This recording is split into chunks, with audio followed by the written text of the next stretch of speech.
I remember I had a customer come in and we were talking and I go, I'm not trying to be shitty, but it was drugs. And she goes, I really don't think so. And she was an addiction therapist too. Don't hire her. She's not any good at her job.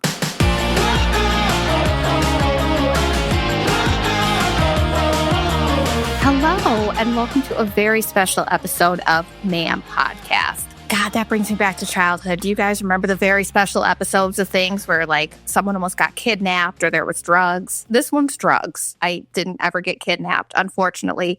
My mother did prepare me for that heavily. I was told from a young age that I would probably be kidnapped and murdered.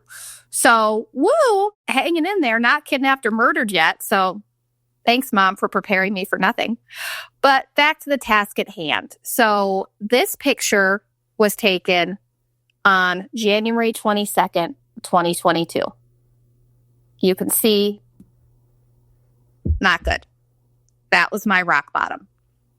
So we're celebrating that today. I'm going to tell you how I got there, some funny stories that aren't really funny, but hey, let's make the best of a shitty situation. Also, some things that kind of helped me get away from that. And then at the end, I have an 8-page manifesto where I just had this spontaneous idea and just started putting a voice memo together. So I'll read this to you. I don't know how coherent it is, but I think there's some great ideas in there. It was a spontaneous meditation is what I was calling it. So, all right, folks, buckle in.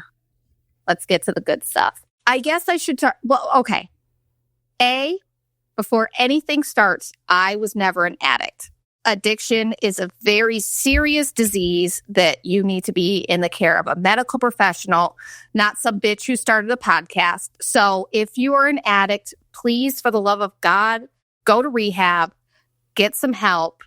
But this was a dependency. So I just wanted to state that to begin with, because I think that addiction is really just a nasty disease that takes everything from everybody. But I'll go into that later. That seems a little early. So I guess we'll start. My father was an alcoholic. He quit drinking when I was 3 years old, so I don't remember. My mom never let him forget it. He never had a drink again. And it was very clear to me he was drinking to escape his shitty childhood. And I kind of understood that from a young age. And then my mother had an addiction to prescription pills. When I was in high school, college, she got addicted to painkillers for her fibromyalgia or whatever the fuck it's called. So she ended up spending all of my college money on prescription pills. So I had to drop out and go with retail, which is fine. But so there was a history of it. And I know that my Nana, my mother's mother, had a pill for everything. Anything that was wrong, take a pill. So that was thrown in my head. And then I became a huge Hole fan in the 8th grade. When Celebrity Skin came out, I was like, here we are. This is what I've been waiting for. She's my girl. So I became obsessed with Courtney Love. Do not judge me. I was 14 years old.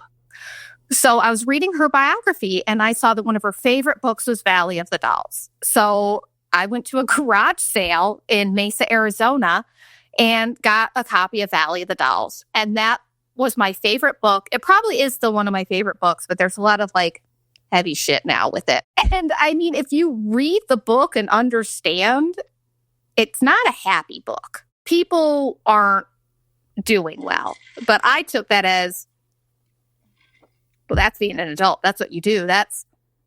Oh man, I grew up in Sandwich fucking Illinois. I didn't know. Everything I learned was from the fucking tabloids that my mom had, television and stuff like that. So I don't know what I was thinking the world was going to look like, but I had a pretty skewed view. So fast forward to 2008. I had read that Nicole Richie had lost weight because of Adderall. Mind you, I was 110 pounds. This is a fucked up situation. I hate me right now just telling you this story. So if you hate me, I fully understand. But so I worked at Vans, and one of the guys I worked with, his girlfriend was on Adderall.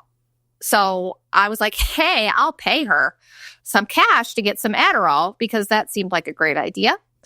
So it worked. She gave it to me. And I have to say, I remember the first time I took an Adderall. I was at work, I was at bands, and it is an amazing feeling. I won't lie to you. It was like the world lit up. I remember the FedEx guy came and I was like chatting with him and I was so excited. And then I had to drive to another mall. I remember this purse came into work that I was so excited to buy because that's how I remember things, by the clothing that I was wearing or bought. So I got this purse and I was like, this is amazing. What they don't tell you is after that first time of taking Adderall, you are chasing that feeling forever. It's never that good again. So I was illicitly buying them from someone. So I was like, well, fuck this. I have a psychiatrist that I could go to. It was my ex-husband's mother's psychiatrist's partner, because I couldn't see the same psychiatrist of her because it was, I don't know, conflict of interest, which whatever. So I went and I knew what to say to get Adderall. So I said what I knew would work. My parents weren't normal parents. I was taught what to say in those situations, how to get what I want.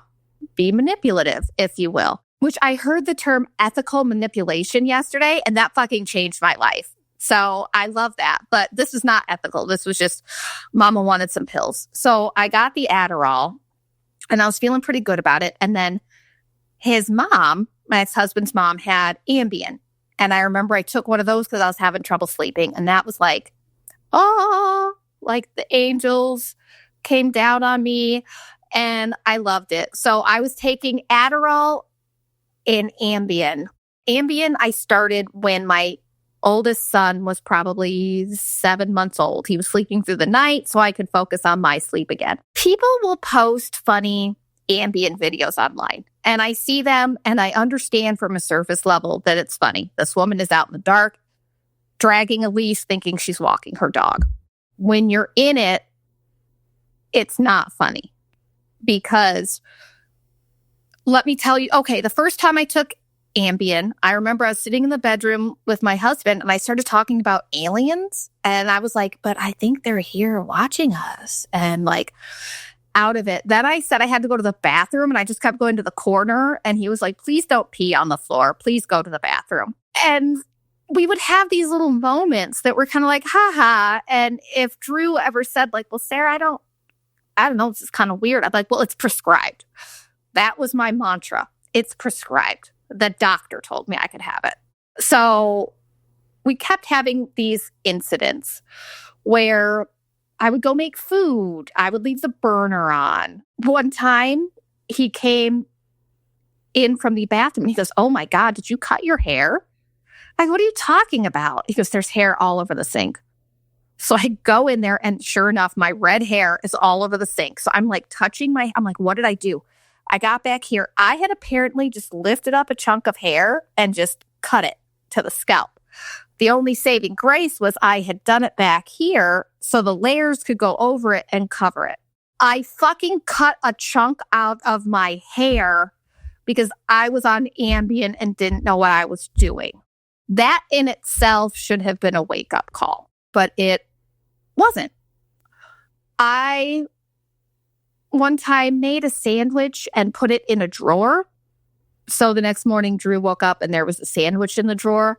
It became so bad that he kind of had to like document this stuff, I think, just in case he ever needed to take me to court, because let's be honest, he should have had the kids at that point. But we kind of went on like that for a long time, you know, where I would take too many Ambien, I'd dial it back, I'd be good for a while, I'd take too many. Like one time I took a ton before a trip. I slept the whole way to California in the back seat of the car. Drew had to drive all by himself. So there would be all these moments like that. And then a really bad one was I was going to Minnesota for work with this awful boss, Stefania, and this coworker.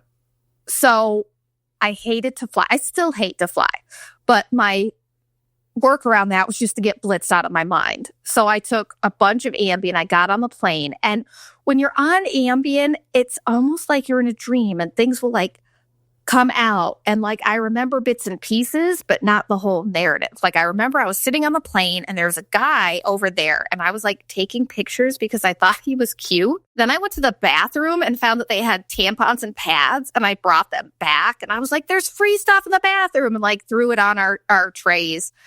And then we got to the store because I worked for a children's place. We were going to go help Minnesota get ready for a visit because it's all fucking a game and a show. But that's neither here nor there, folks. We're not going into retail right now. We're going to that. And Stefania's like, you're too fucked up. You can't work right now. So I was like, fair enough. So I went to the hotel with the other district managers.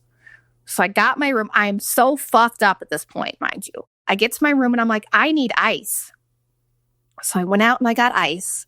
And in between getting ice and leaving my room, I forgot what hotel room I was in. I could not remember the number to save my life. So I knew I was on that floor because of ice. So I got the bright idea to start just putting my key in every door and hoping it would open. And then luckily some fucking little part of me was like, this is pretty crazy. Just go down and ask. So I had to go back down. God knows what they were thinking too. I had to go back down to the lobby and be like, hey guys, forgot what room I'm in, because that fucking happens all the time. And I'm sure I looked like that picture and was like, hey guys, what room am I in?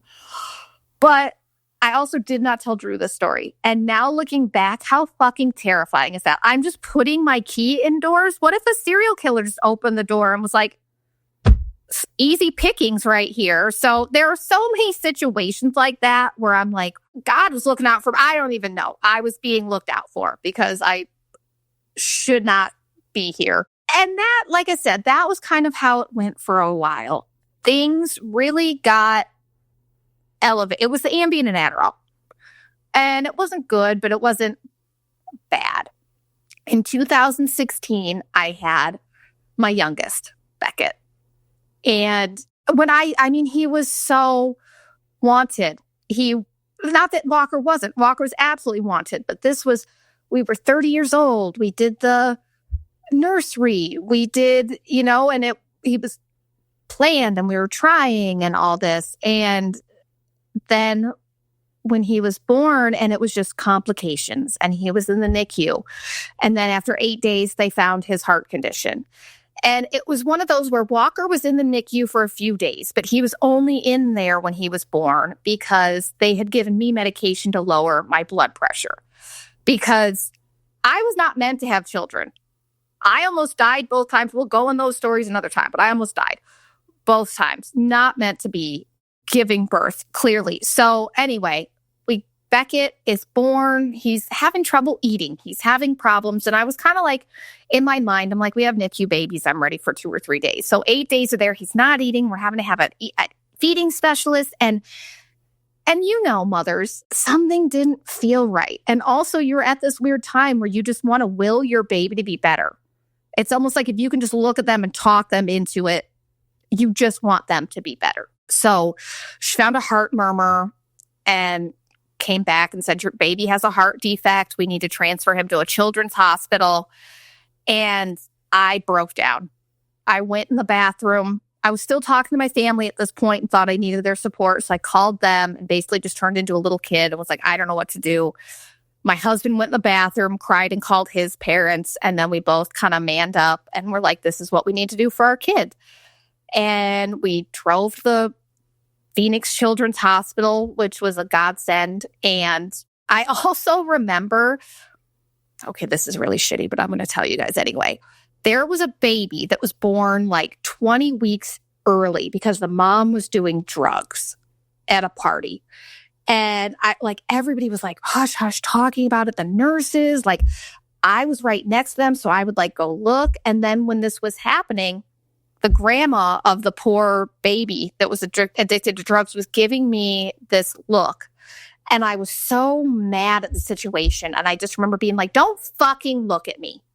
I did nothing to cause my child to have this. And so I was being shitty and I was angry and I was lashing out. I didn't say any of this to her, but in my head, I'm like, your fucking granddaughter did fucking heroin and now her poor baby is having to deal with this. I did nothing wrong the whole pregnancy. Don't fucking give me your pity. I was angry.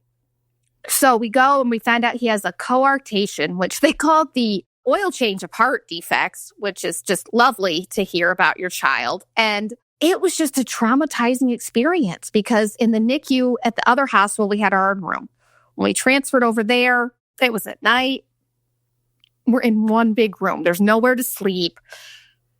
It's awful. And all of you are just looking around and it's like the worst club to be in, but you're all in this together. And they would be like, just go home. And we'd have to go home and just you know what I mean? Like sitting there, he's a newborn. And that time in my life really fucked me up. I have to say I couldn't breastfeed because I'm on antidepressants. I guess I should have started there. I am on an antidepressant. I got on that in 2006. I remember I went in to get a pap smear and I was just bawling. And my gyno was like, what's going on? And I started explaining things to her. And she goes, I think you have depression. So I do have depression, but that is real. That should be medicated. So I don't consider that. So I was on an antidepressant for that, basically, so I didn't kill myself postpartum. So I'm on this, and they said when they need heart surgery that they need breast milk. Well, A, my breast milk never came in for either child. And then B, I was like, I'm on this heavy dose of my antidepressant. I can't feed him. This fucking bitch, I don't remember your fucking name, but the fucking lactation person at Phoenix Children's Hospital can suck my dick. This fucking bitch. Sorry, here we go. Bitching with the bitch about this lactation expert. Go fuck yourself. She sat there, made me list out the antidepressant I was on. She shamed me for not having milk. She shamed me for not breastfeeding. And she led with, we can use donor milk. I said, let's use donor milk. That sounds wonderful. Well, wait, let's see why you can't do this. She looked up my antidepressant in a fucking encyclopedia of meds. I don't even know. It was fucking 2016. Why is she not Googling this shit? She had to pull out the fucking Bible and shame me. And then she goes, oh, you're right. Yeah, no, you can't breastfeed on that. I'm like, yeah, I know. So she goes, okay, we'll do donor milk. And she left. And then I felt so bad because I was so mad. Clearly, I'm still mad all this time later. The poor chaplain guy comes by to pray. And I just start going off on him. And Drew's like, I'm so sorry. She's having a rough time. So there's all that. And then they're basically making you feel like a shitty mother. Your child in the I can't even describe how awful it is. Your new baby is in the hospital. They're saying he has his heart condition. And then I remember he had to have his open heart surgery. And my family decided to be there because that's what they did. They weren't helpful. They just wanted to be included. But you're in this waiting room with all these other parents whose kids are also having surgeries. And in the middle of Beckett's, we heard them come out and talk to the people right next to us. And they said, your child had a stroke in the middle of it. And we don't know what brain damage. And I heard that and my mom heard that. And we just kind of locked eyes and then didn't talk about it. So in my head, I was preparing. What was I going to do if they said these things? You know what I mean? You really go through it all. And then I wanted to will him to be better. And, I was there and I was being the mom. And I'm not trying to make this men versus women, but it is fucking bullshit. Anything my husband did, he got a fucking gold medal at that hospital. Everything I did as a mother, I felt was being watched or, being critical. If I had the nurse help him instead of me, I was a shit person.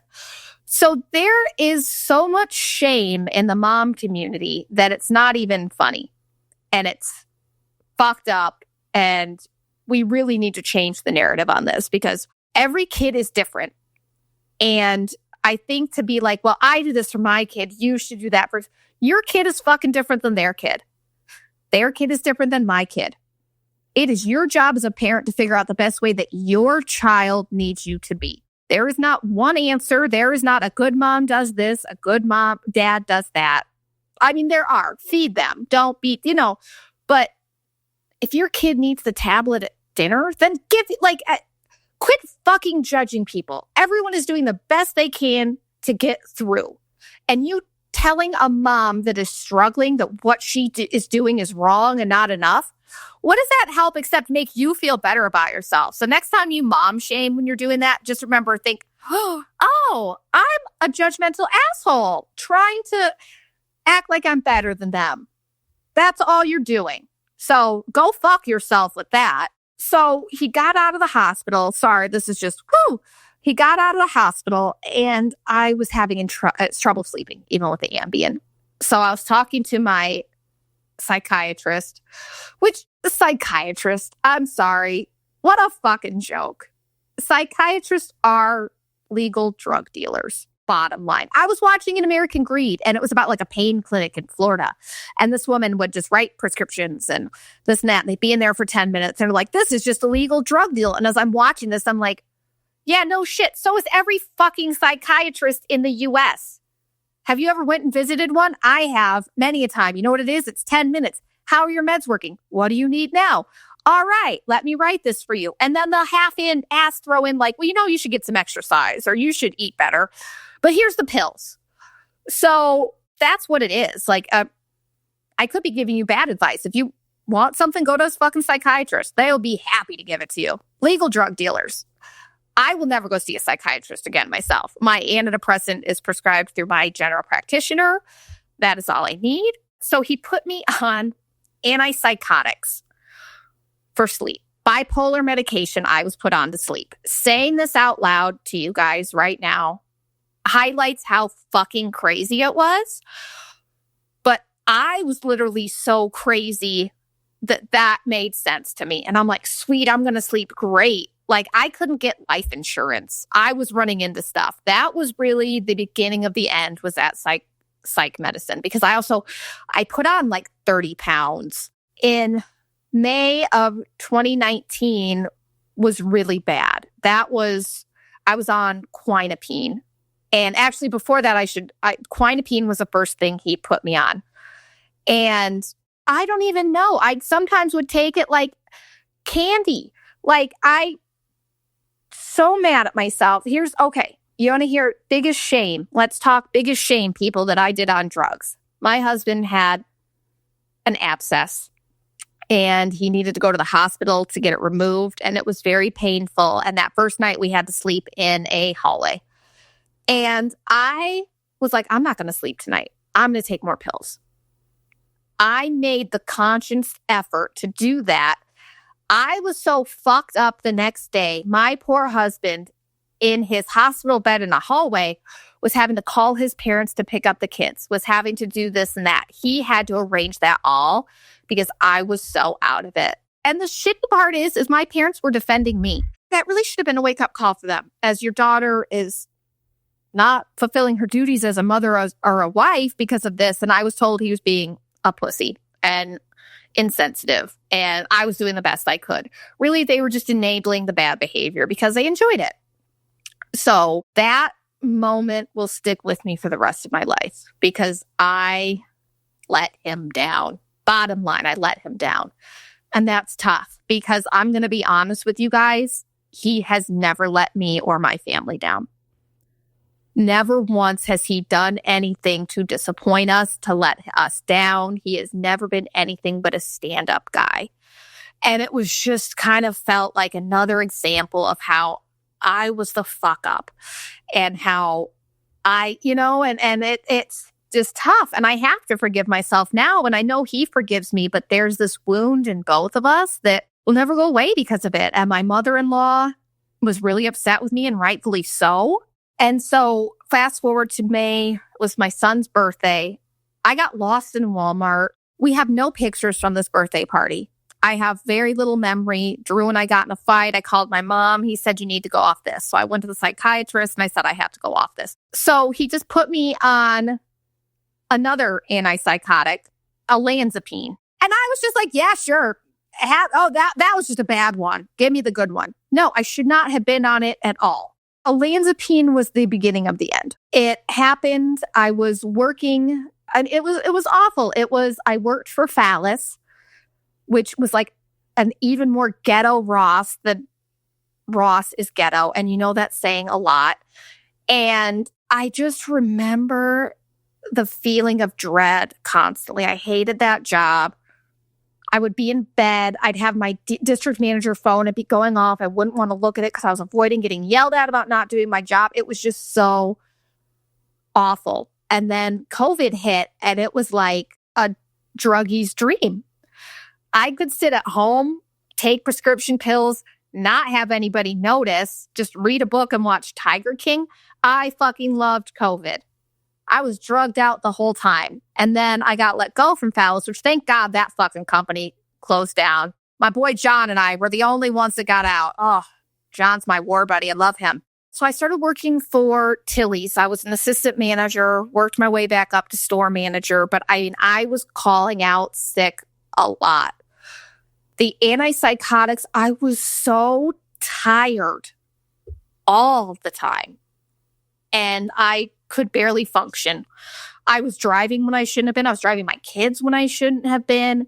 And me saying all this, none of this is proud. I'm not like, I was so fucked up, I made it. Like, no, I am not proud of this, but I have to share this in case one other person is going through this. I'm going to bare my soul, people. You're going to hear all the good, the bad, the ugly. And I'm willing to sit with that because I wish I had a blueprint. I wish somebody had told me what to do and how to get through these things. So it's not going to be pretty. You may judge me, feel free, but I will be 100% authentic and I will be 100% honest because that's all I can do in this situation. So I was calling out sick to Tilly's a lot. I was always like, people loved me. I was a manager people loved. Like, I still am in contact with a bunch of old managers of mine throughout the years. And this was the first time where people were irritated with me. And it just did weird shit. Like, I don't even know. Like, the olanzapine, I was like walking, but like on my like tiptoes. Like, I did this weird like jump thing. I don't even know. Honestly, when I think back, it terrifies me. What were these antipsychotics doing to my normal brain? You know what I mean? Like, it helps people whose brains are not normal. And even though I had major depression, I did not need an antipsychotic. So it was clogging up my brain. Like I said, like, I remember this one guy, Jonah, I was like, oh, I was telling him something. And he called me back. He goes, I'm not happy with you. We are all doing your job, this and that. And I don't, and whatever. And that really hurt. So I just got the great idea that let's just get a new job. They recruited me for Victoria's Secret. And I was like, sure, fuck it. Let's go do this. Better. I was going to get fired at Tilly's if I didn't take this job. Also, I told my husband none of this. This poor guy was in the dark. I was just living with this the whole time, this shame. I wasn't talking to my friends at that point. I didn't talk to him. Like, I was going to this shitty job, hating it, coming home. All I would look forward to is, when can I take my Ambien? When can I take these pills? And my night is over. Like that all day, that's all I'd think about. And then in the morning when I get up, the first thing I'd want to do is take my Adderall. So it was just this vicious, vicious cycle. So thank God for Victoria's Secret, because that was rock bottom. I had wanted that job for so long, and I finally got it. And my first day, even, like, they have you do these like scavenger hunts and go try on this, that. And I'm just reading it and the wording and stuff. I'm like, this is pretty fucking culty, but pays good. So I always knew, like, Victoria's Secret was not on the up and up. Something was up. I'd worked enough retail to be like, I don't know. And just like the platitudes, they'll be like, no, don't worry about it if it's not in your boat.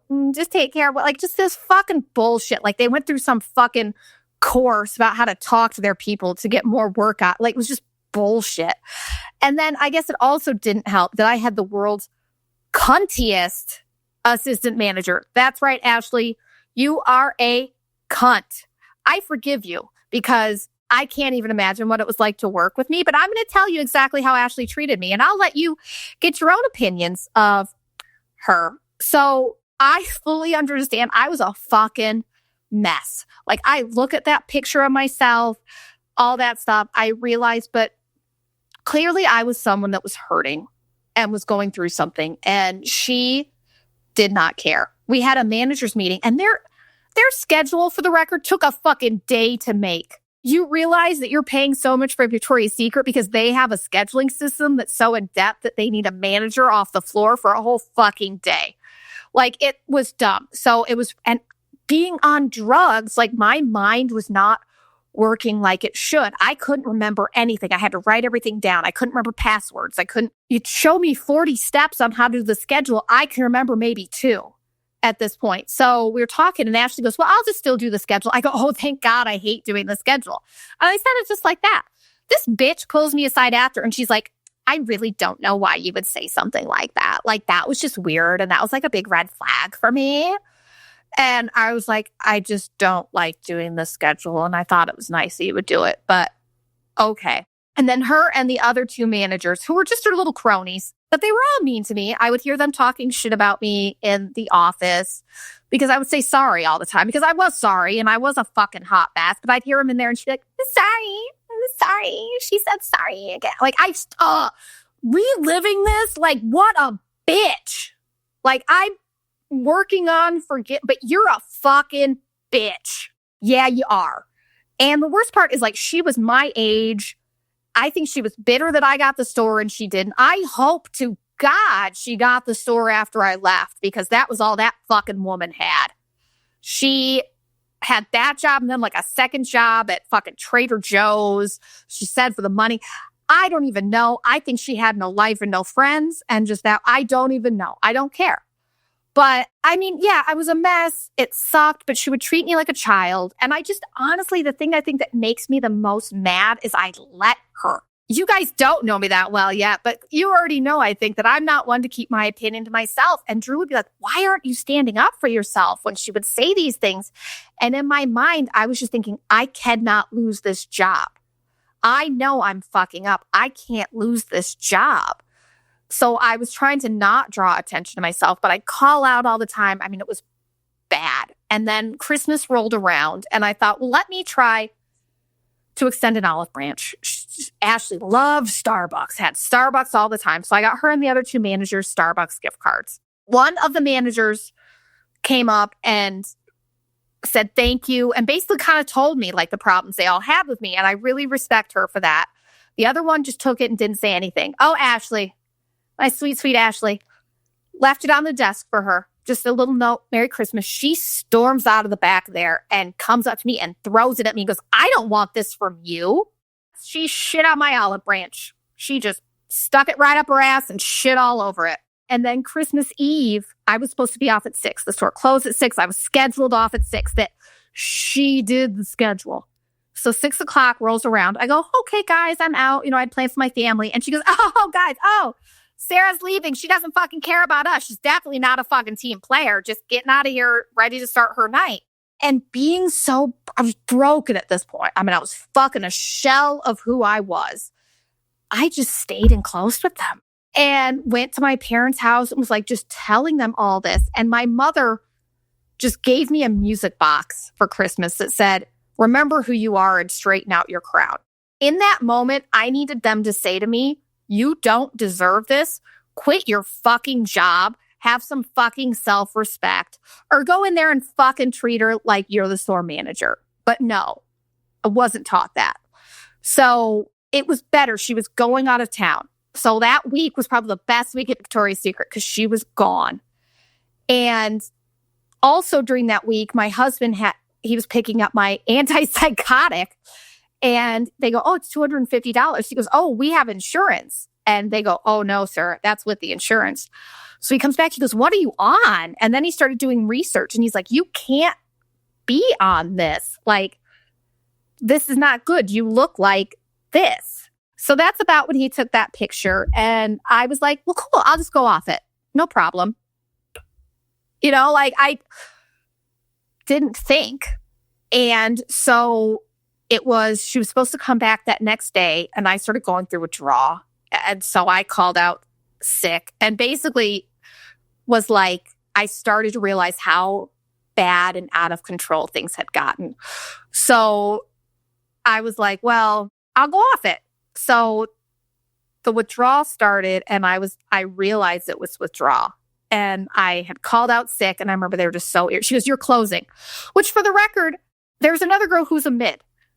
The week before, I was the mid, and they made me stay to close because she called out. So in my drugged out head, I'm like, well, it's your turn now. So she's like, there's no closers. So it was just, yeah, I called out. I was given the ultimatum. You give up the pills or you're going to have to leave. You know what I mean? Like he was doing what he had to do to protect the kids at that point. And I don't fault him, and he was right. But I go over to my mother's house, and I'm upset. And I'm like, Mom, I don't know what to do. I don't know how I got myself into this. What do I do? And because she had had a prescription pill problem herself that she had fixed, she didn't fix it. She just got addicted to a different one. But at that point, I was like, she fixed it. What do I do? And she looks at me and she goes, well, you never should have bought that cabin you bought. We had bought a second home to Airbnb months before. I included them in every decision I ever fucking made. I didn't include them on this one. We were like, you know what? We're adults. We don't need to. That pissed them right off. So when I go over telling her, I need someone to tell me it's going to be okay. You're my mom. I just need you to hug me and tell me it'll be okay. Even if it won't, just fucking tell me that.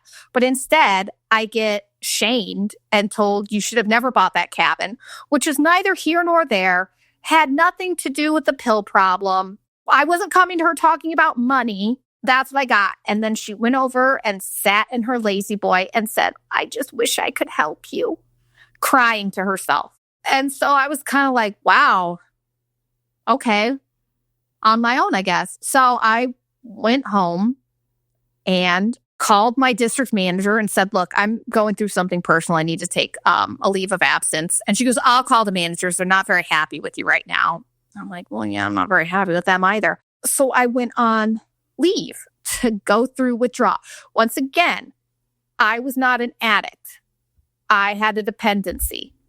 Would I take too many of certain things? Yes.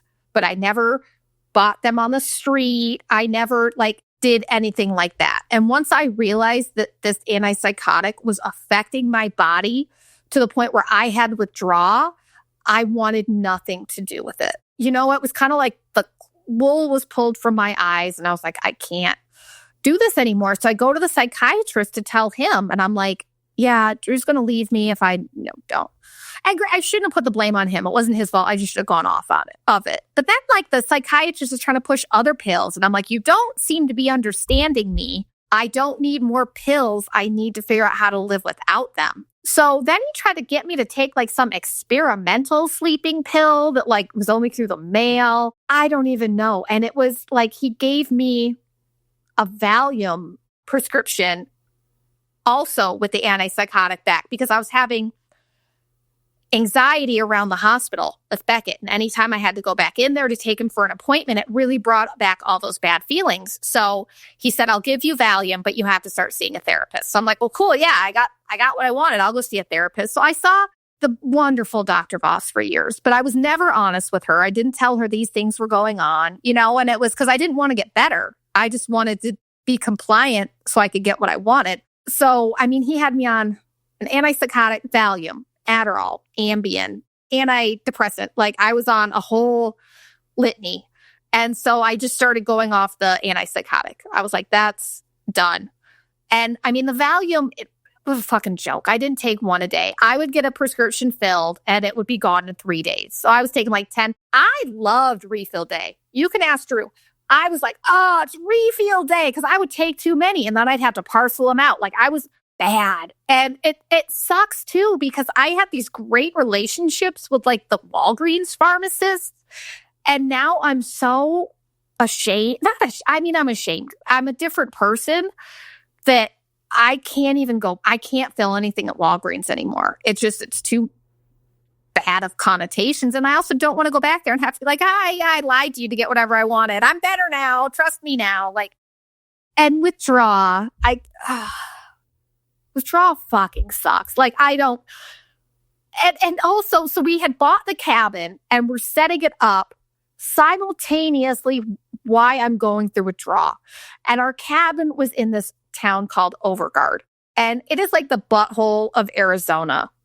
It's fucking right wing, fuck Biden signs everywhere. There's a highway. There's not a grocery store. There's not a hospital. It's not good. But it's where we could afford to get a cabin. So we did it. But we're going up there when I'm going through withdrawal. And I'm just in hell. We could never sleep at that cabin. And I'll never forget. We're sitting at breakfast one day and I'm looking around and I'm like, Drew goes, what's going on? I go, I don't understand.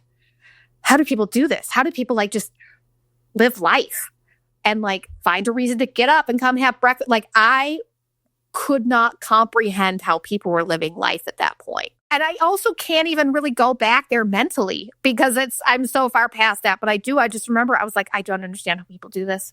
How do people live a normal life? I ate a lot of Subway sandwiches. I watched a lot of 90s movies, Independence Day, Titanic. Like we had cable at that point. I had the HBO, Showtime, all that. I was just watching movies nonstop. I lived on my couch. I was sweating all the time. I was so grumpy. I remember I had to go to Walmart with Drew and Beckett, and I was just miserable and having trouble walking around. And then I said I'd take Beckett to the park, and all I did was yell, and I feel guilty. And I know he doesn't hold on to that. And that wasn't, but I did. And I felt bad. And the worst was I was like in bed trembling, going through withdrawal, and Beckett came up. And I thought that Drew set him up to get me to do something for him. And I went off on him. I went off on Beckett. And I was like, your father could help you on this and that. And Drew comes up and he goes, I just thought you'd like to see your son. And that's when the big flip came through the withdrawal. And I realized what damage I could be doing. And Beckett he still does. He has such a light about him and just this innocence. And I was worried I was going to crush it. And that's when I really I saw some of the mistakes I made with Walker, and I knew I was going to have to atone for that. And I didn't want to do that to Beckett too. And so that's when he really started to try to figure out this thing. And, I got the Valium I knew I didn't need. I quit taking that. And then I was going to have to go back to Victoria's Secret. My leave was going to be up. And I filled my Ambien, which I hadn't had. And I took 22 pills that night. I remember taking 15. I remember picking out 15 and thinking, I'm going to sleep well tonight, not saying the other part where if I didn't wake up the next morning, I didn't wake up the next morning because I couldn't take my life. But if I felt like it was out of my hands, I was at peace with whatever happened because the thought of going back to Victoria's Secret made me want to die. So I remember the next morning, Drew was like, we can't do you. This isn't worth your life. He goes, how many did you take? I said, I know I took 15. And he went and counted the bottle. He goes, you took 22 Ambien, Sarah. I had such a tolerance that didn't kill me. But saying that number out loud right now, I took 22 Ambien. Like, that's terrifying. I'm lucky to be alive. And that's when he said, we're done. You're going to quit Victoria's Secret, but you're done with all this. He didn't care if you know what I mean? And I just decided in that instant I was done. And I never took an Ambien again. And Ambien was like the love of my pill life. Like Ambien was, and I was just like, I'm done. And and that's the other thing is you kind of have to reach a point where you're sick of your own bullshit. And until you are, it's excuses and they don't understand. And I thought it made me complex. I'm like, I take all this to keep me going. Look at how no, it was a fucking mess who had been taught the wrong way for too long. That is not a normal way to live. So he said, quit your job and we'll figure out the rest, but the pills are done. And it's so funny because that night I applied and I got the job with Shop Alex the next day. I went and met Murray and he hired me and everything got better after that. So it was on 1/22/22 that I took the 22 pills. That 22 is very important. But then everything got better. Like changing my job, changing that environment and being in this environment where I felt like I found my tribe and these were my people. And working for a couple that owned the business. And I'd never worked for a small business before and actually believing in it and believing in them and not just being a number and meeting these women that are just like me. Like I said, I fit right in and they loved me and accepted me. And they never saw that bad side of me, which was the other nice thing. I had to come in with a clean slate where I was clean and, and I was feeling so shitty about myself and my job for so long because I was on the drugs and at Phallus and then Tilly's and Victoria's Secret. I spent years not feeling good when I had been the best at what I did. I opened stores. I was a great manager. I was a training manager. I mean, I had this great pedigree that I just tanked. And kind of being able to reclaim that and also see what I was good at with it and what I enjoyed. And that healed. So I can't even describe that job, those women, Heather, Brenda, Alex, Murray, Julie, all of them really just, I don't know, became my family and my tribe. And I will forever be grateful to Alex and Murray. ShopAlex.com. Give her some money. Great ethical manager, I might add.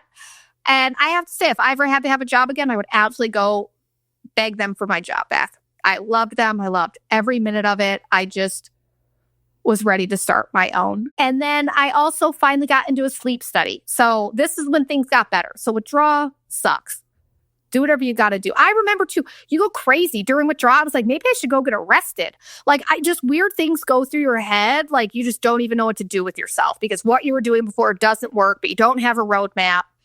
Didn't get arrested. That was a really shitty idea on my part, but didn't do it. I also, the day after I went to my mom and said you should have never bought that cabin, I started going to my therapist seriously, weekly, Dr. Voss, and was like, look, I need to get to the bottom of this. We need to figure out why I did this so I don't do it again. Because I feel, and here's the thing where addiction is serious business. So I had gone through withdrawal. I knew I wasn't going to do it anymore. I had a lot of therapy. And then Matthew Perry's book came out, his autobiography. And I remember reading excerpts from it. And this wasn't something I wanted to be right on, but I said to my husband, I go, it's not a matter of if, it's a matter of when for him. I said, just reading his words and the way he described drugs and how he knew the next one would kill him. And it wasn't like a cautionary, it was like he had come to terms with it. And I told other people this, and everyone was like, no, he's great. I don't know. And then he passed away tragically. And I remember I had a customer come in and we were talking and I go, I'm not trying to be shitty, but it was drugs. And she was, I really don't think so. And she was an addiction therapist too. So don't hire her. She's not any good at her job. But addiction is a disease that never lets you go. And like I said, it was like he came to terms with it.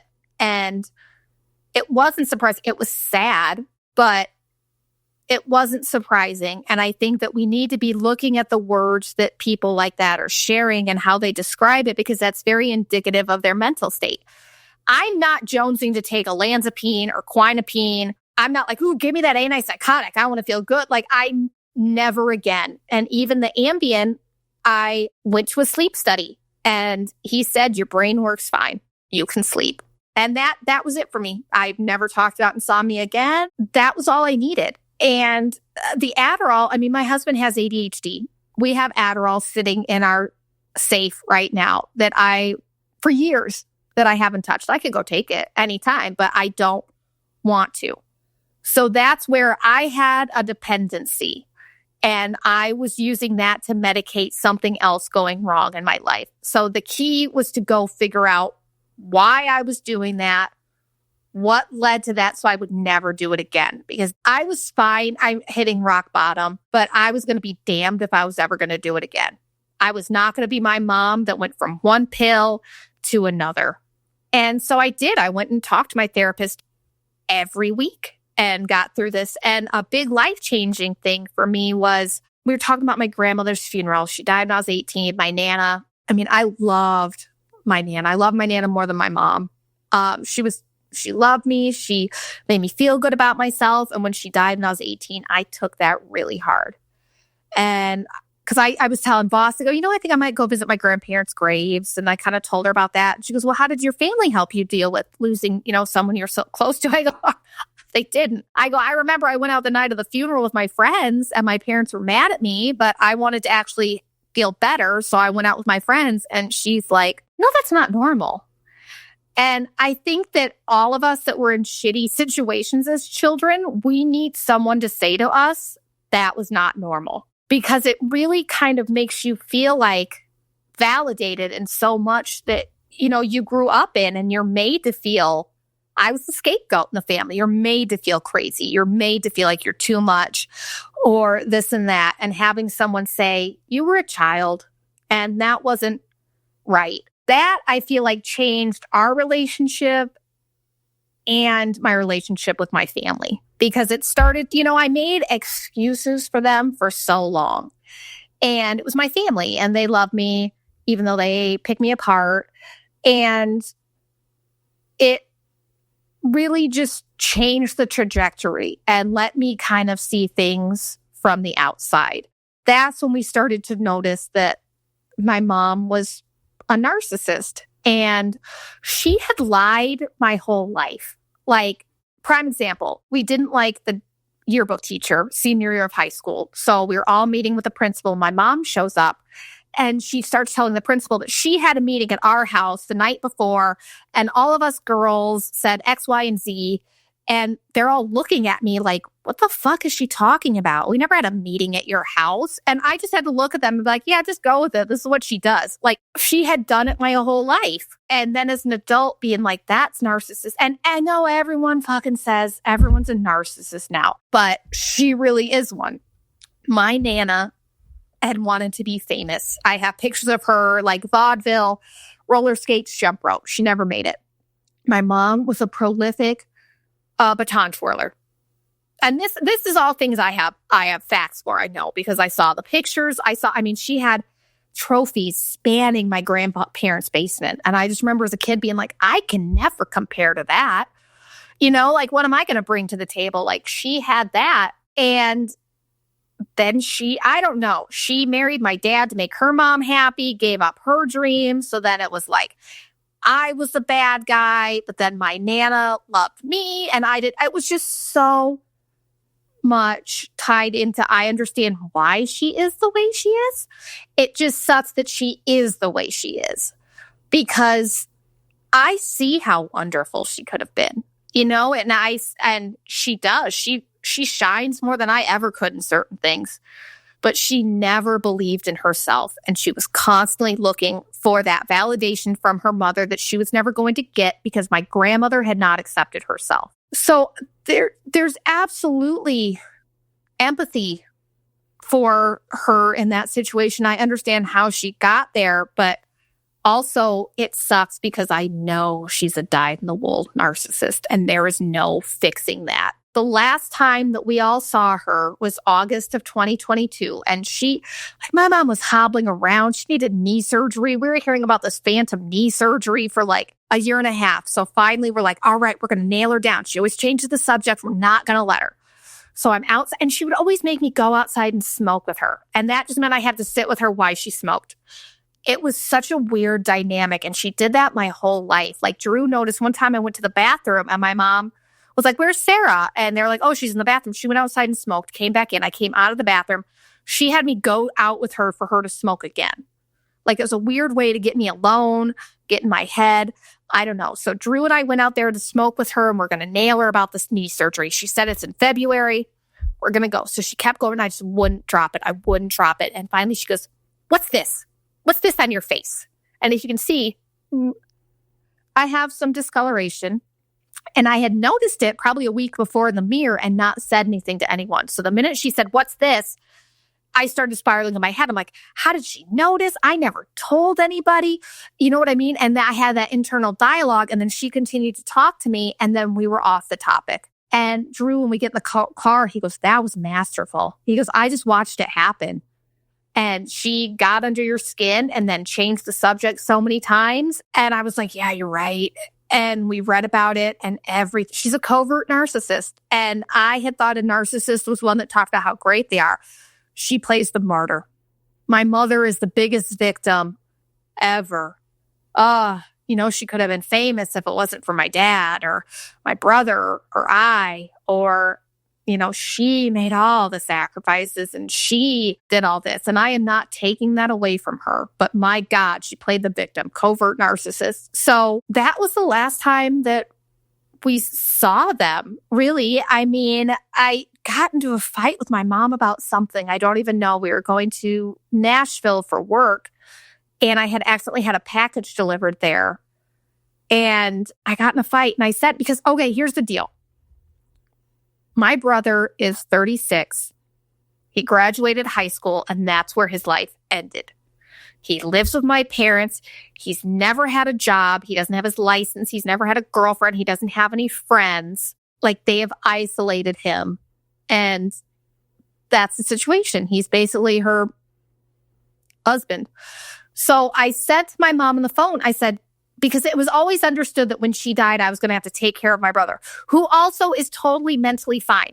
She convinced the family, our extended family, that he was mentally slow because she's a narcissist and lies, but he's not. He's fine. But she told everyone that. So let's blow the lid off that right now. Kyle's not special. He is fine. So I said to her, I go, when you die, I'm not raising your child. I said, I have my 2 boys. I am making sure that they will be adults and able to live. I said, I'm not fucking raising your child too. I would never ask you to do this and that. And basically I told her then that I thought I said something. She goes, oh, do you think I'm a psychopath? I said, no, but you're definitely a narcissist. And then we got off the phone. I was called Drew and I was upset. And I get a message from my brother who lives with my mom that says, don't come pick up your package. And that was the last time I talked to my brother. He didn't care to get my side of things. He didn't care anything. And then she would call me like and block. And it was weird. She would call me. It was always on her lunch break at work. So she would bother me at work. I'd go back and talk to her, come out upset. And Brenda was there and she would just listen. And Brenda's like, Sarah, your mom's a nurse. Like, she knew it too. So it was always like she fit me into her life. She never made an effort. So that was the last time I've talked to my brother, August 2022. And then it was so weird because I just kept thinking that my dad wasn't in cahoots with her. I just kind of felt like he was the victim. He didn't know. And then Drew realized I have PMDD, which it's like really bad PMS. Where basically, and this is funny, you turn bipolar 1 week a month. So I guess that bipolar medication probably worked 1 week a month because I know I've had this forever. I've had these emotional outbursts and stuff. I actually, for a while, thought I had borderline personality disorder. And I messaged boss and I'm like, I have to tell you something. I have this. And she was just like, why do you like, and then she's like, Sarah, you don't. And she wasn't mocking me, but she was like, you don't. You're all talking about how you're worried about other people's feelings, borderline.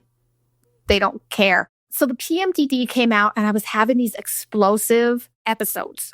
And it was like February 2023 and I was just going crazy. And Drew was just sitting there and he's like, I don't even know what to do right now. It's so off the hook. I don't know. So I go, well, I know. I'll go over and blame whose fault it is. So I went over to my parents' house and I left my watch. I left my phone. Like, I was like, I don't want you to be able to fight. Like, it was nuts. I was in a manic episode. So I drove over there. I hadn't seen them in months. I knock on the door. My dad goes, oh, hey, Sarah, come on in. I'm like, hey, Sarah, come on in. I go, I'm here to talk about how mom lies. And he goes, your mother never lies, Sarah. And I was like, oh, Jesus Christ. Okay, so here it goes. That's where it's going to start. And I go, get Kyle out here. Let's talk about this like a family. He's like, leave your brother out of it. I'm like, the 36-year-old fucking man, leave him out of it? Okay. So basically and the funniest thing is in therapy, we had an exercise where she goes, well, role play. If you were to go talk to them, role play. And I had where he was defending her and getting angry. And then as I'm there, it is literally happening before my eyes. And I go to him, I had a real cunty laugh. I'm like, I go, my therapist had me do this in therapy, and this is exactly how I said it would go. And I was even trying to let them off the hook. I'm like, you guys had shitty parents. I had shitty parents. Like, let's all work this out. And he's like, our parents were wonderful. Really? Is that why your mother would never let you have red velvet cake on your birthday? Because that was the cake that your brother Kevin had.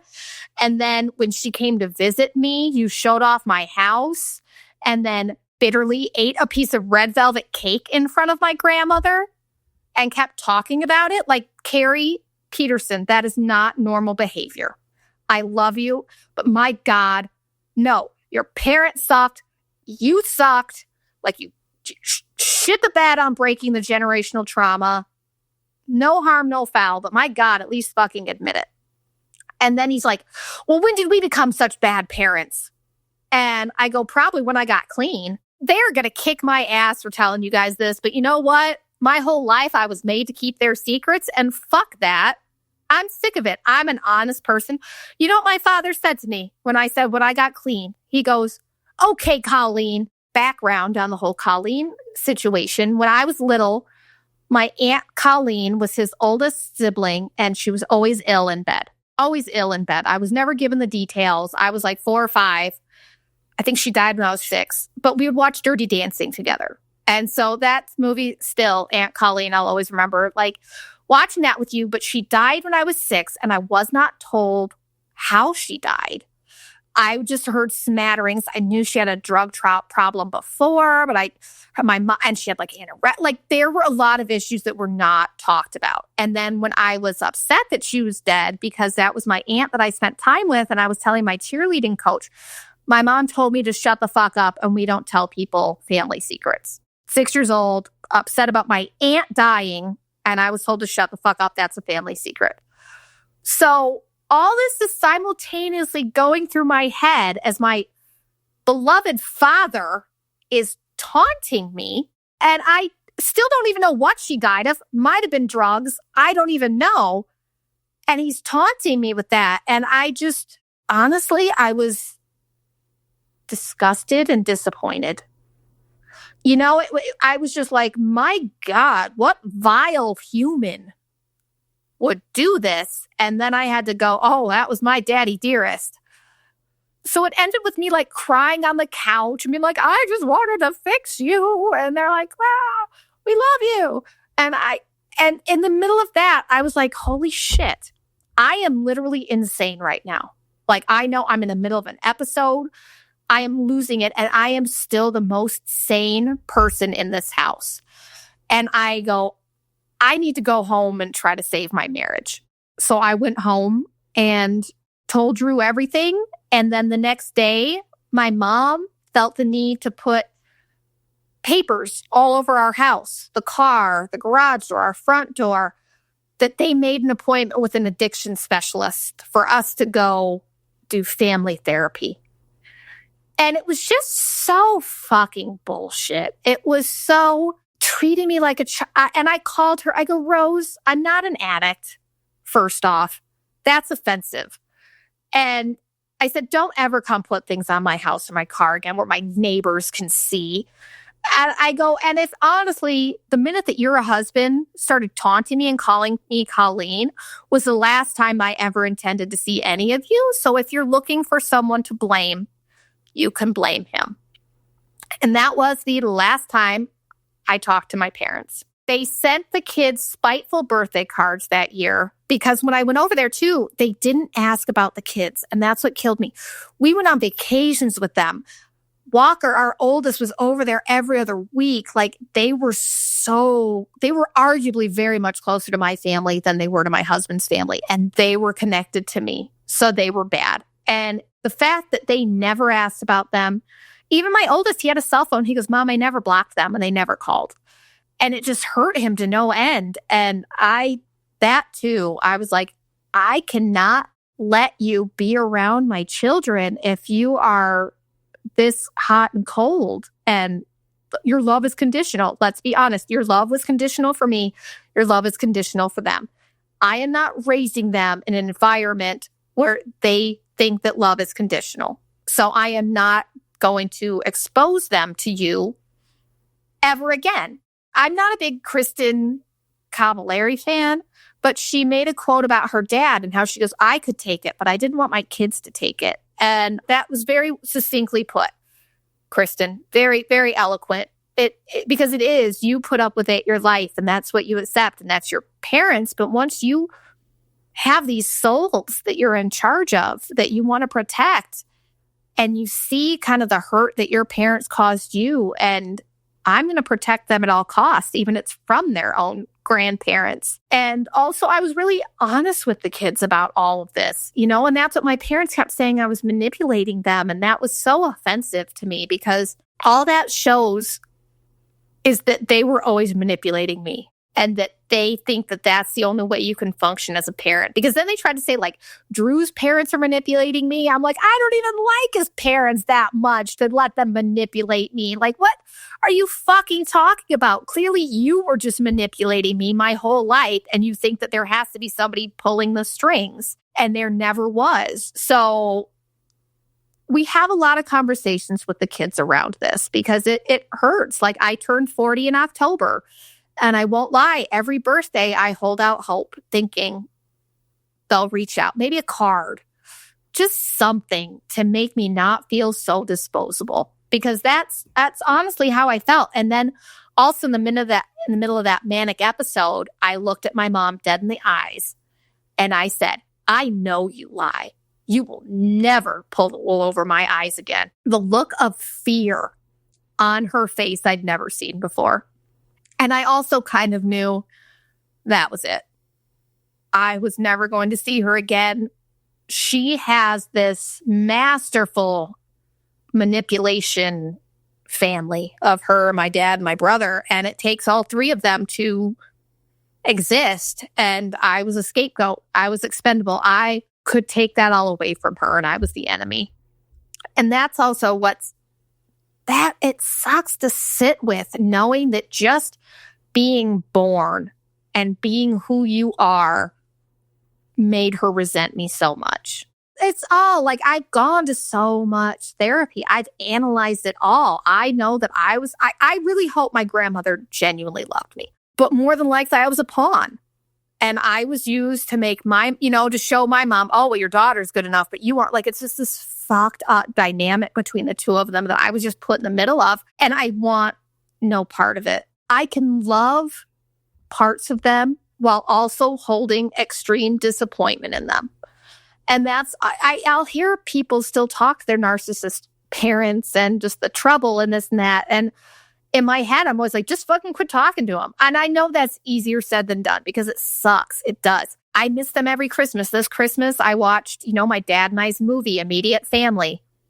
And it's like Drew pointed out, it's a shitty movie, and it is, but that's what we had. And comedy and movies and books and art, and that's really what they shared with me. And that's what I still use when I need help or when I'm feeling low. So I appreciate things that they did, and I can see the good in them. But at this point, my own well-being and my safety is most important.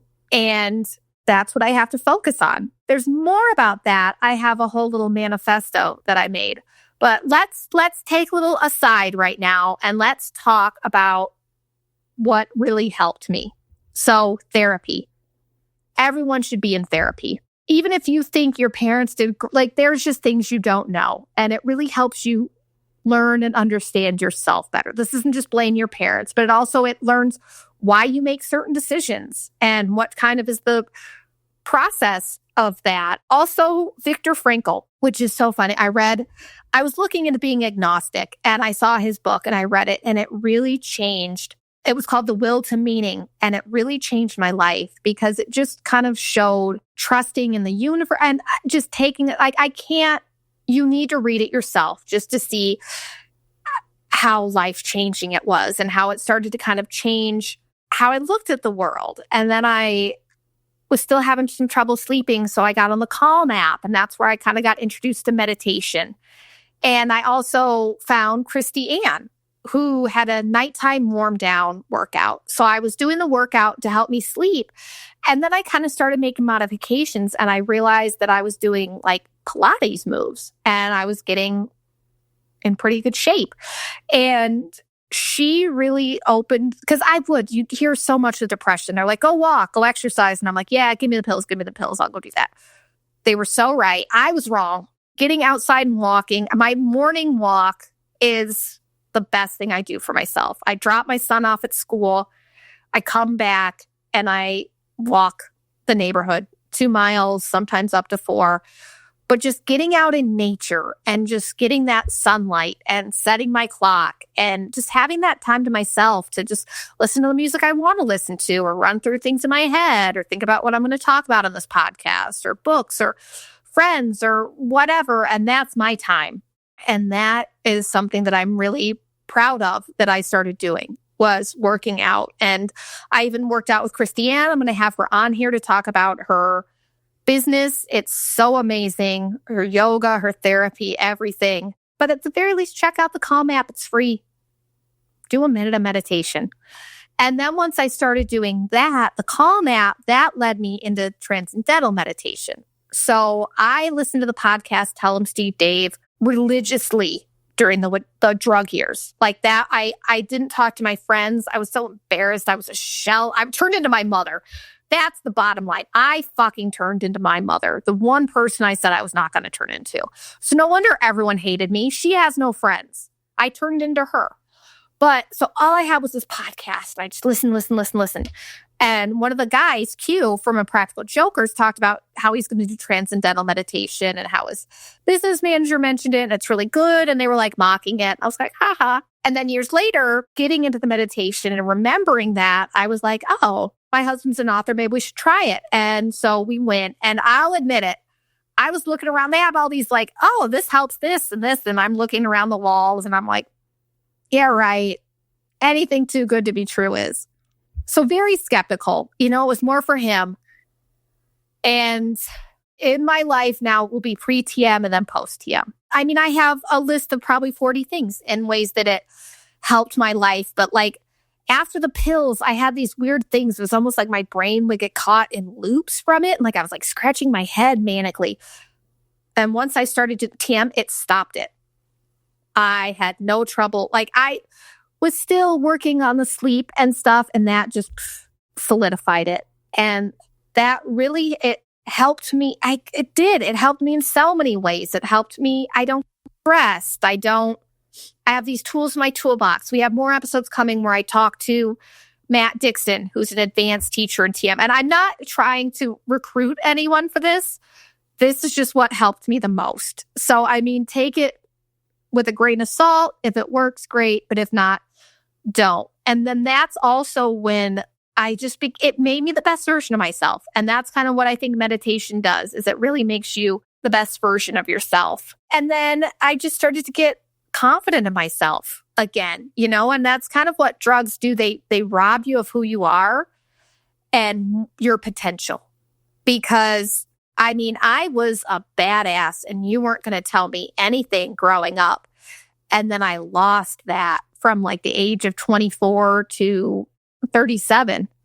And that was tough. That was a tough 13 years of not being true to myself. And once I did that, once I did meditation, once I turned internal and the world started to make sense and the things that they taught me, I was able to see in the world. And I also, I'm going to fucking say it. Everything they promised on those walls fucking happened. It all was true. Every benefit they said and more. So that was the one thing that was not, you know, too good to be true. And I think that also after that, people started to really see a change in me. And that's when we started to get back in contact with friends.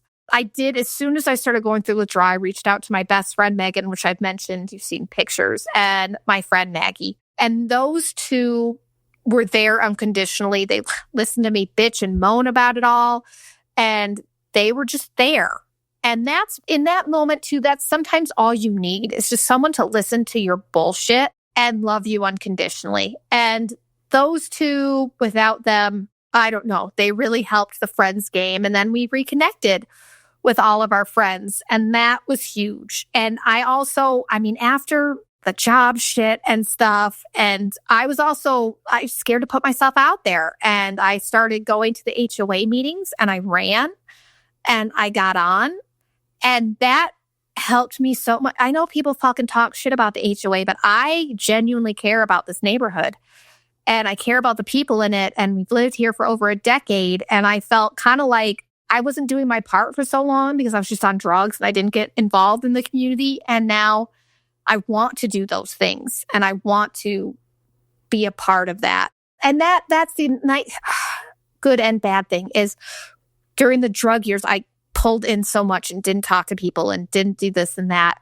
And when I finally went out in the world again, just seeing the response to me and knowing that once I'm true to myself, I can't go wrong. And that all the things that were happening that were wrong were because I wasn't being myself. I was listening to myself. I mean, I think about, if you watch The Flight Attendant, the second season, there's this great thing where she has all these different versions of herself in her head that she's talking to. And that for me really helps because I see now that druggy Sarah, that hot mess, had this version of me held hostage. And I was in there all along, but I was being silenced. And I still carry druggy Sarah with me. That version is always going to be with me. And I had to really do some work to forgive her and kind of say to her, I understand why you did what you did. I understand the information that you had. It sucks, but I forgive you. Because let me tell you, I was so hard on myself for so long. And when I thought about it, and I was like, when has anyone ever been like, oh, have you seen how hard she is so mean to herself? That is such an admirable quality. She is so right. No. Everyone tells you to be kind to yourself, and it's the truth. And so I had to forgive myself. And also with that comes facing the music. And I took my oldest to therapy and let him explore how this made him feel. The kids were very insulated from it. Drew did a really good job, and I had enough of me in me that it didn't affect them, but it was a part of him. And so I had to, tell him, this is why I did it. This is how I was trained. But I said, but whatever hurt I caused you, I'm sorry. And I take full response. That was me.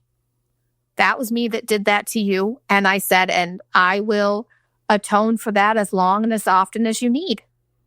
But I told Walker, I said, because he got kind of upset. And I think that he was kind of getting to, was he playing, and I said, Walker, you were wanted and you were loved from the minute that we had you, but I did not have my shit together. And I said, and for that, I am so sorry that you were the guinea pig that you had to grow up with me. I said, I'm sorry, but I love you and I'm here for any mistakes you make. And, he and I's relationship has never been better, but also you can't just make these promises. I had to show him with my actions that I had changed. Because when I was on those pills, I was just a bitch 24/7. I was in a bad mood. I felt like shit. I looked like shit. I was shit. I mean, I would say that being irritable was a personality quirk of mine. It was a big part of my personality was being irritable. That's not a personality quirk. That's not good. So I've shown the kids, through being there and never slipping up and not giving them any question and being that mom that they deserve every day. And I can't take back what I did. There was one instance where Walker had puked in bed and he came down and I was all pilled out in the kitchen and I went and I put a towel over it and I put him back in bed because I was so drugged out. And that's the one thing that he remembers, and that's tough because I also can't deflect. I did it. So I just have to be like, that was fucked up and I'm sorry, and accept that I caused him trauma. And I own that, but I'm showing him every day. We went to St. Louis this past summer on vacation, and there was this ride I didn't want to ride, Screaming Eagle. The three boys rode it, and I was like, I'm going to sit on the mom bench. And then, because I had been sick and stuff, and then I was like, all right, what do I want my kids' memories to be of this trip? Do I want it to be like my mom, where I'm like, she was fucking sitting on the bench, she wasn't a part of it? Or do I want them to remember that I tried? So I rode as many rides, and Beckett wanted to go on these swings that probably went 40 stories high. I don't even know. I'm terrified of heights, but I fucking did it. We get up there and I'm holding his hand, and he goes, I just opened my eyes. And I go, just close them. Don't look. So then Walker's like, on that ride with him. We go on Screaming Eagle with me. And I was like, all right, I hate drops. This fucking ride was nothing but drops.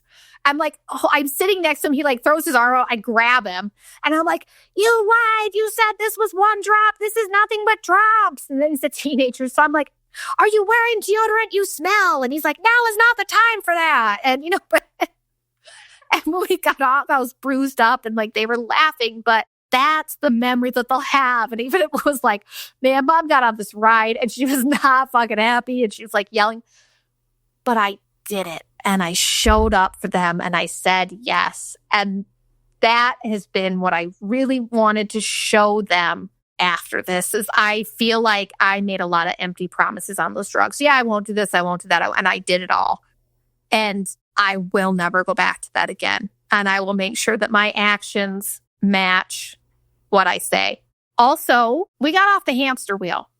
Not saying this is right for everyone, but we quit tying my health insurance to my job and we got a health share. Once again, not right for everybody, but it was so nice knowing that my health insurance wasn't tied to a job. And we have a primary care direct, so we pay monthly that we can go see him. It's cheaper than insurance. And we'll have a whole nother episode about how health insurance is a fucking joke in this country. But it was just doing everything I could to take myself off of that hamster wheel that led to me being unhappy. Like, we started walking the neighborhood at night, and just really fostering that time with us where we're getting outside and we're in nature. When our community, we're seeing our neighbors, we're fostering our marriage, where we're having these times where we talk after the kids go to bed. And it's these little things that make the biggest difference. I mean, I take a ton of supplements. That also was a huge game changer. But you know what's free? Walk your neighborhood or walk something with your spouse, with a friend, with anything. And that is free. And you can start doing that. I watched Sex and the City religiously, saw the first movie, actually messaged my current husband during the first movie as my ex-husband was crying next to me because he cheated, and Steve cheated in the Sex and the City movie, spoiler alert. So he's like crying next to me and I'm like, fucking man up, as I'm like messaging my current husband, like, oh, we should meet up. And then the second movie came out. Drew went with it to me and it was awful. I'm sorry. I love you guys, but that movie was awful. But Kim Cattrall was taking all these supplements and she's like, oh yeah, Suzanne Summers says this, I'll never age. And I remember I bought the book and I got like 2 supplements and I was like, fuck this. This is too much. I can't handle this. Well, now I'm Suzanne Summers. I have 2 different cases for my morning supplements. I have an afternoon and I have an evening. It was a documentary, fantastic fungi. I say things like white trash. I'm so sorry if I said it wrong. And so we started taking mushroom supplements, not magic mushrooms, mind you. We don't trip on them, but just like mushroom supplements, reishi, lion's mane, cortisone. We take them all. And then we started taking other supplements because I went to a naturopath after all this withdrawal stuff. And I was kind of going through, what I did and stuff, and not to pat myself on the back, but God knows I will. And because it was a school and the actual teacher came out and she goes, I just have to commend you. Like, going off of all that stuff and the lifestyle changes you made aren't easy. So great job. And then they gave me a few other supplements to take. So if anybody's interested, reach out, let me know. I'll post it on the MAM Instagram, all the supplements I take. But that was a game changer. And I have never felt better. With these supplements, I get what I wanted with Adderall. Like, that first feeling of like excitement and energy and boundlessness, I get all the time. It's so hugely helpful. Like, my sleep is better. I don't get sick as much. I look prettier. I don't know. So I'm not going to tell you what supplements buy. Like I said, I'll post it if you want, but do your research. Supplements are the answer. And they try to fucking trick you and be like, well, they're not. Get them third-party verified. I mean, do your research. Don't just but the good ones are worth it, because the pharmaceutical company doesn't want, if you're getting preventative help through supplements, you're not going to get the cancer that you're going to need to pay the pharmaceutical parties to get their medicine. Like, that's just, if you don't realize that money makes the U.S. go round, and that is the driving force behind 99% of the decisions that companies make, then you really need to wake up, because that is not helping. The other thing that helps, so when I was on drugs, first off, I was never a great housekeeper. My mom was not a great housekeeper. I was not taught, but the house just messy. And I remember like the closet, the house matched my mental state. Is what it was, like cluttered. It was like hoarder's house. We had like 4 cats, 3 dogs, like shit everywhere. Like the closet was an issue. We have a walk-in closet. There was shit all over the floor. Like this was in therapy. We talked about this extensively about how Drew was upset about the closet. I wasn't cleaning it. And then last New Year's, I was like, all right, because you kind of knock out things. I was like, all right, I got through the withdrawal. I got my groove back with my job. I'm doing meditation. My spiritual's taken care of. The supplements take care of my, and you can't tackle it all at once, because when you come out of it, you see the mess that you've made and you want to fix it all at once, but you have to go step by step. So the closet and getting the house really clean was the last step. And last New Year's, I remember I cleaned out the closet and I organized it, and we took a bunch of stuff to like donate. And I was so excited to tell my therapist. I'm like, girl, the closet is done. And she's like, what? The closet? I'm like, the closet is done. I sent her a picture, so happy. And now every year on New Year's, that's my thing that I do is I have a rule. So I'll have things that I'm on the fence about when I clean it out. I put them aside. If I do not touch them during that next year, then they get donated. Because otherwise, is it better for it to rot in your closet or go to somebody that needs it? And I'm not saying go dump it at Goodwill. Like, that's a fucking corporation. That's no different. But do your diligence and maybe find a battered women's shelter or something where these actually go to the people and help them. Because how many pairs of underwear do I need? I'm on like, when am I ever going to wear 40 pairs of underwear? But, these period panties that are clean might be able to go to somebody that needs them. Because if you look, period products are the biggest thing that homeless women need. So it's just little things like that. I think it's just thinking about how you can help the world in little ways and not make it all about you. Believe me, I still have tons of stuff, but that's this was where my life started going and reconnecting with friends. And that has been huge, huge. You know who you are, you core four.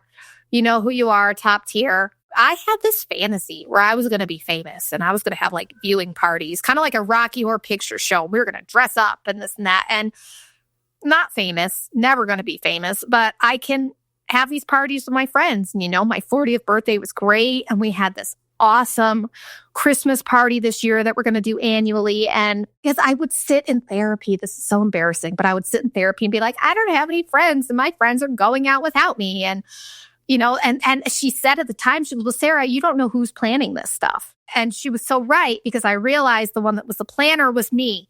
So I fell asleep at the wheel. So now I plan things. We have bingo at the barn. I'm like, hey, girls, let's have bingos on Wednesdays. The things that I wanted in life, I had to go for. If I wanted a life like I saw on TV, then I needed to make it happen. It was not going to happen to me.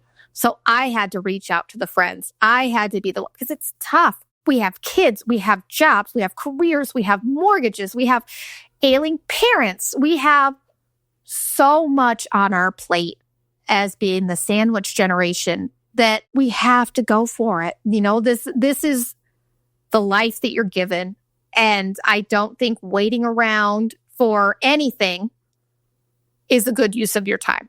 So if you miss your friends, reach out. Don't be waiting and play this game where it's like, well, if they're not reaching out to me, I'm not going to reach out to them. Well, then nobody's fucking reaching out. It just doesn't work. So make sure that you have your support system around you, and if you don't have one, reach out to the podcast. Let's have, I can see this being something. I can see, there's Swifties, we'll have the ma'am movement. And I really want this to become something big where I can picture going on tour.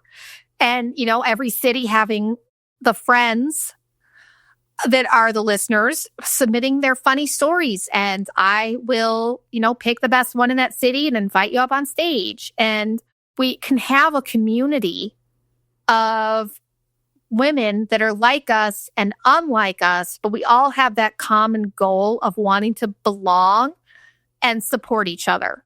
So guys, let's make the man movement happen. Let's go on tour. It'll be a lot of fun. So I think I covered everything. See my notes. I'm elderly. I have to have notes. Now let's go into my stream of conscious. This was New Year's, and my brain was working so fast that I couldn't get the words out. And I was like, ooh, I'm going to make a voice memo. So let's see. I was a little stoned at the time. So I talked about how I'm able to heal that as a child because I'm able to slip timelines due to meditation. When you use sound meditation, it makes it easier than just plain meditation. But I think that it's every man for themselves. And because I foster these parts of myself that really make me who I am and make me shine because I'm choosing myself. I'm choosing to look inward. I'm also choosing to see that 6-year-old Sarah was a badass. And when she was going to go out for her first play, and my grandpa said, Sarah, now you probably won't get the lead. The director's granddaughter's in it. And I said, I'll get it. I'm better than she is. And I fucking got it. And in fact, that director loved me, put me in lots of plays. And I mean, that showed exactly who I am. And that people see that and the love, and they give me the love and appreciation, acceptance that my own family didn't give me. And I think that people really latch onto that because they can see kind of this brokenness in me and that I need acceptance and love so much. And it comes from such a childlike, pure place. You know, I have an open heart and kindness most of the time. I mean, I know I can be a bitch, but it comes from a place of genuinely wanting to help people and for them to do the best for them. And I think that honestly, that's also part of my charm. And I really appreciate that about myself because I do want people to live their best lives, whatever that looks like for them. I don't think that my life is a blueprint for everyone, but I think that the fact that I'm living my life authentically should be the blueprint for everyone. And that if everyone would just look inward, meditate, just think and see who you truly are, not who the world tells you you should be or what you see on TV. You are at your core. What makes you you? What makes you shine? You know, maybe it's you like Star Wars and you have this world and it's great and you're so happy and people might want to tear you down and be like, you're a Star Wars loser, but that's what makes you happy. That's priceless. There are people that are embezzling money and stealing, just trying to get that feeling of contentment and having their place in their world because they're scrounging around looking externally, but you're looking internally. And then they're looking for things that will fill that too. You know, that car, that house, that job, that vacation. That's when things are going to get better. And that's when they'll never find it. They're never content because they'll never look inwards and see what would make them truly happy and make them truly fulfilled. You know, I mean, like my TM teacher said, you could be a floor sweeper and still be so happy because you're content in your life and you know exactly what you want to do.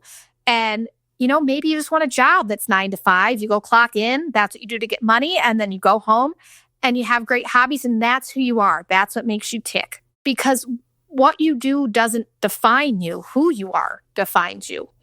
You know, you're defined by your actions, what you stand up for, what you believe in, what you're willing to put out there in the world. That's who you are. Not these things, not these labels, not these groups you think you're supposed to fit in so you don't feel alone, but the reality is we are all alone. But we're also never alone because when you meditate, you're getting on that level with the universe. You're every soul on this earth. And how could you ever feel alone when you're with every soul on this earth? That's why people that meditate, I think, are so content and happy is because we are never alone. And we have the love and the feelings and everything of everybody in this world. You're carrying it with you. When you turn inward, you're opening a door to everyone and everything.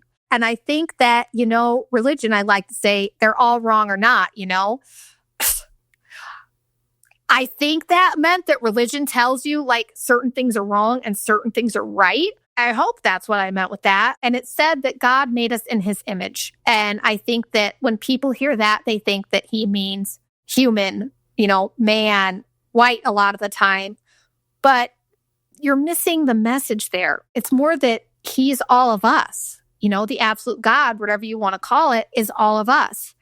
He's gay, straight, queer, man, woman. There's no gender. Every part of us is him. I mean, there's no gender.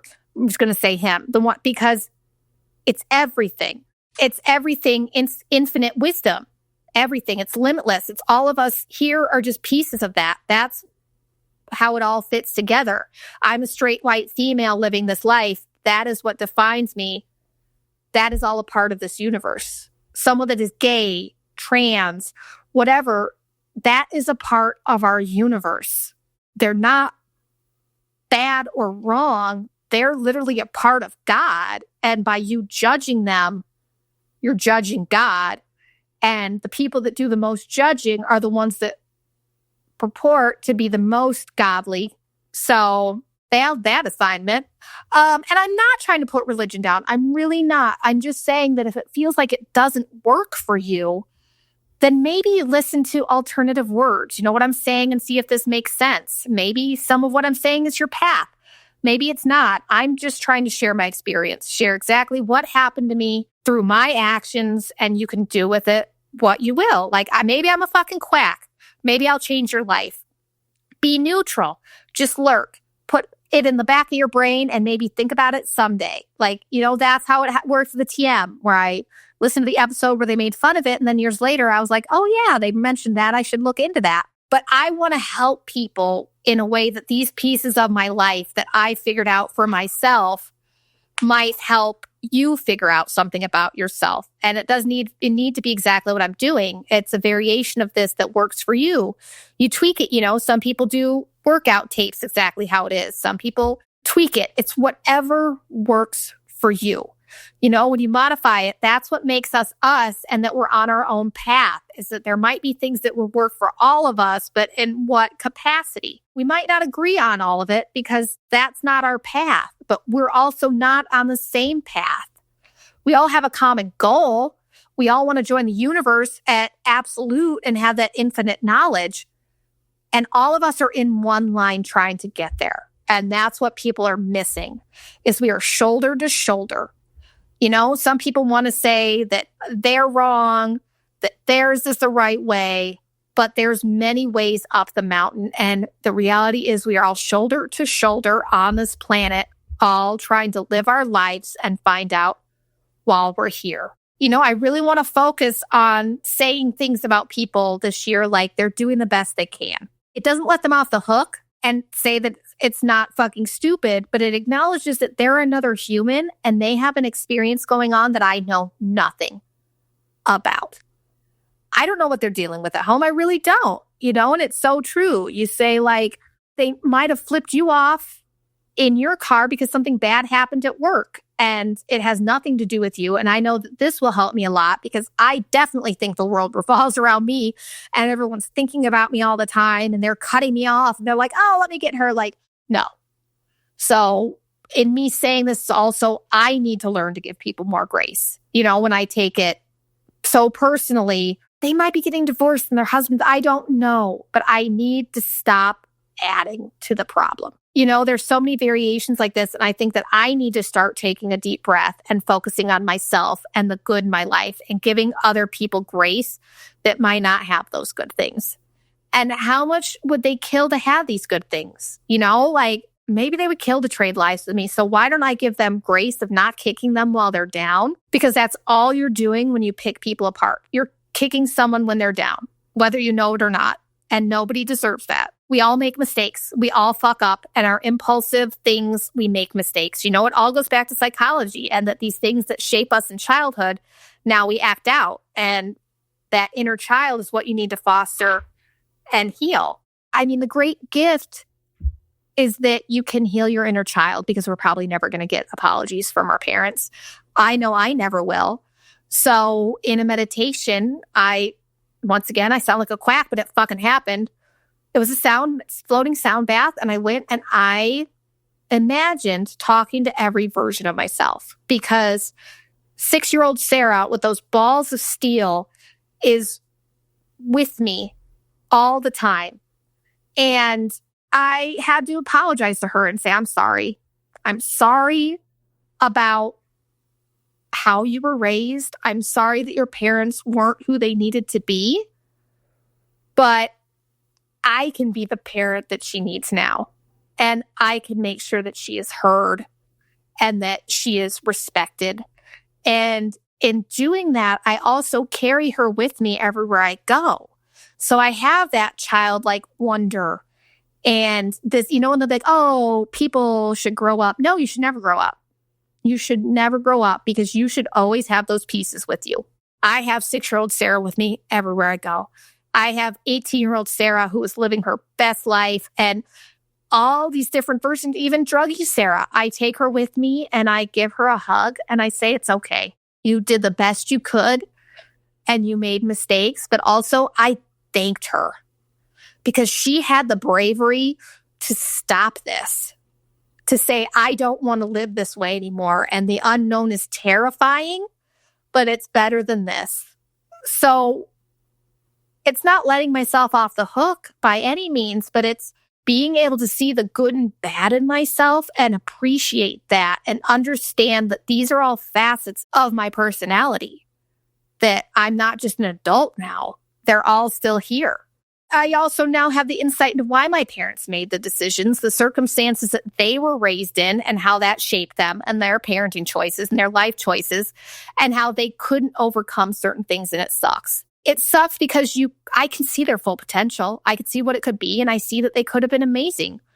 Amazing if they made different choices, or honestly, if they just followed their hearts and looked internally and did what they wanted.